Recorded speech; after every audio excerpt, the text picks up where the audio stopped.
वातावरणात मोठा बदल, पुन्हा कोकणातून उष्णतेची लाट सक्रिय, पालघर, ठाणे, मुंबई, रायगड, रत्नागिरी आणि सिंधुदुर्गला उष्णतेच्या लाटेचा इशारा। हवामान विभागाकडून पुन्हा एकदा कोकणासाठी अलर्ट, अनेक ठिकाणी उष्ण आणि दमट हवामान राहण्याची शक्यता। तर सिंधुदुर्गच्या बांदा शहरात 2 तास चक्रीवादळासह अवकाळी पाऊस, केळी आणि काजू बागायतदारांचं मोठं नुकसान। मुंबईला पाणी पुरवठा करणाऱ्या 7ही तलावांमधील पाणीसाठा एप्रिलमध्ये 33%वर, मुंबईकरांवर पाणी टंचाईचं संकट, वैतरणा आणि भातसामधून राखीव कोट्यातील जलसाठा देण्याची मागणी।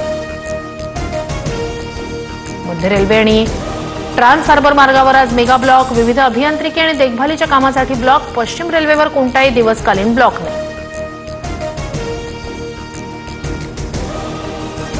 गावच्या यात्रेनिमित्तानं मुंबईचे डबेवाले 9 एप्रिलपासून 6 दिवसांच्या सुट्टीवर, 15 एप्रिलपासून पुन्हा डबेवाले मुंबईकरांच्या सेवेत हजर होणार।